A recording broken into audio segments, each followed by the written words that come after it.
Magandang araw mga kaibigan. Bigyan natin ng opinion, reaction itong post ni Sas Rugando Sasot. Title: This is not Ramel Lagunoy Madriaga. Kinakalat ng mga diehard Duterte haters itong picture na ito.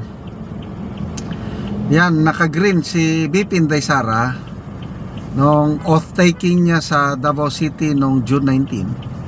At ang katabi niya, yan daw si Ramel Lagunoy Madriaga, yung di umano pogo bagman ni BP Inday Sara. So ito, ni-research ni Sas, sabi niya, hindi yan si Ramel Lagunoy Madriaga. Okay, sabi niya, the diehard Duterte haters are on it again. Desperado and idiotic. They say that this man is the Ramel Lagunoy Madriaga who was arrested in July of 2023 after hiding for over a year for kidnapping Filipino-Chinese businessman in Tondo, Manila. No, this is not Ramel. Ito ang fact check ni Sas.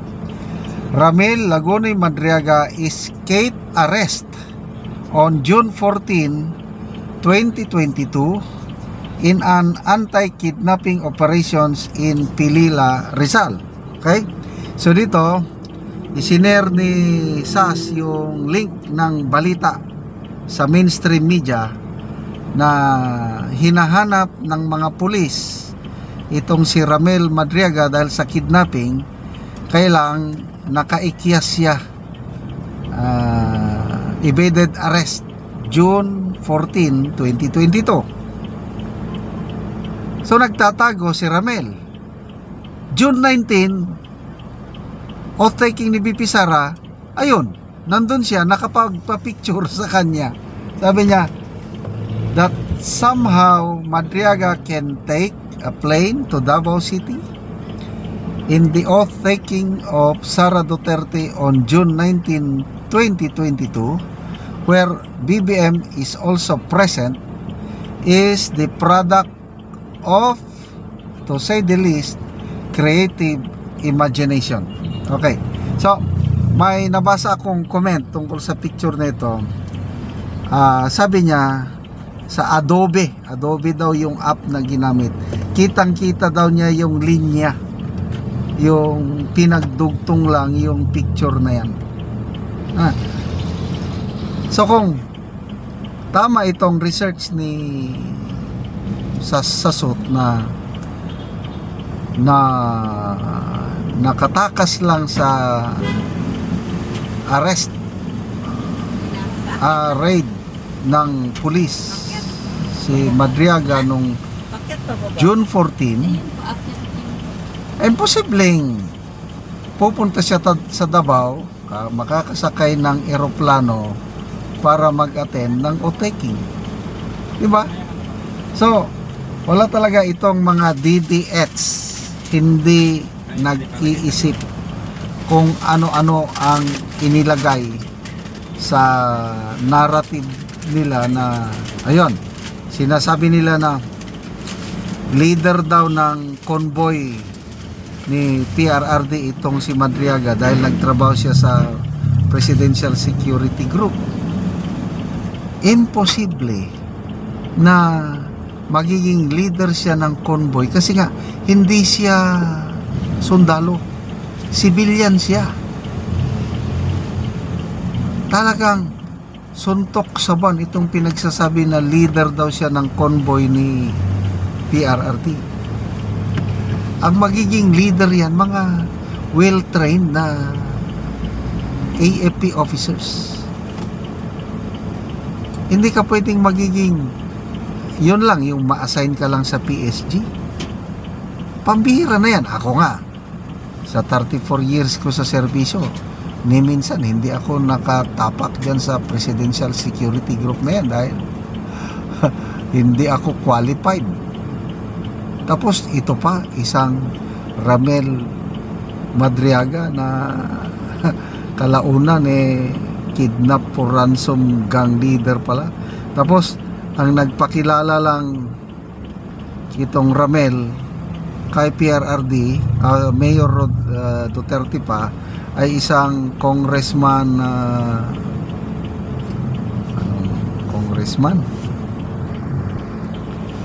So ipinakilala lang ni Congressman Goles ba yun, binanggit sa kanyang pidabit. Pinakilala lang na isang kongresista kay Mayor Digong. Tapos yun na, magiging very close na sila. Imposible, dahil itong ating Tatay Digong wais na yan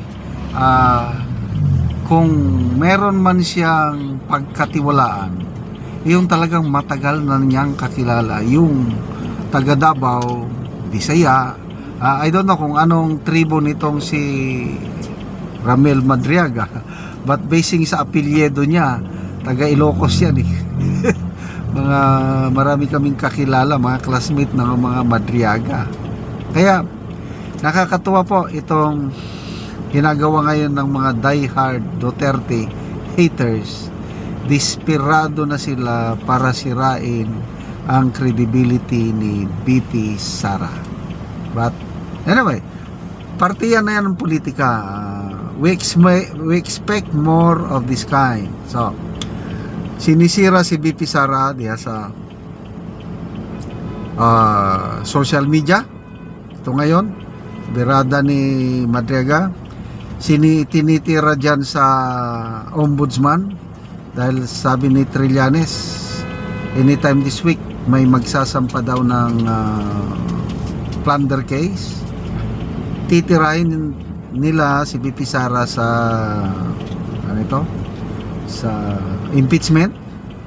And then pangapat, may post si Dr. Lorraine Baduy kanina, yung informant niya nagsabi na yung sinasabi ni BP Sara last year na yung may assassin na maggurgor sa kanya, na-activate na daw ngayon. So yun po ang pinakamatinding threat sa buhay ni BP Sara, kung totohanin nila yung assassin na bibirada. Kaya magdasal po tayo sa kaligtasan ng ating minamahal na BP Sara. Salamat mga kaibigan sa inyong pagsubaybay sa ating channel. Nakakatulong kayo na malaki sa tribong Talandig ng Bukidnon, dahil ang sweldo natin sa channel na ito is pantulong po sa tribo. Namimigay tayo ng mga libreng yero at pako para makapagpatayo sila ng mas maayos na tirahan. Panoorin nyo ang video na ito. Una ni ang ihatag namo nga yero o mga gamit sa panimalay sa among tabangan. So muna ni ang among itabang nga mga yero o uban pa.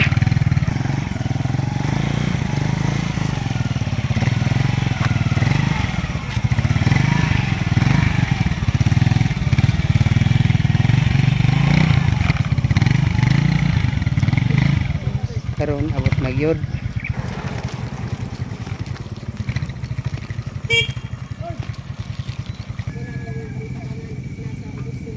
So muna ni si Angkol ang tabangan. So makabalay na gyud ni sila karon, linsin, lansang, hero. So kompleto among gihatag sa iya.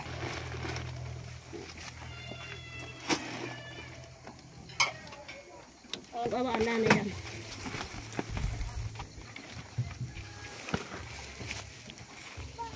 Nada oh.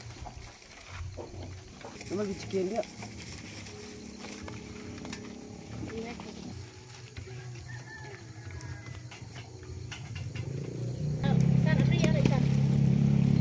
So karon ihatod na gyud sa panimalay ni Angkol ug ni Ante ang among gitabang sa ilaha. So makabalay na sila og doon na pod may gihatag nga mga makatabang sa ilaha nga para sa ilang kahimtang. Payag. Balay na gyud ni kay naanay sin nga natapos panarang.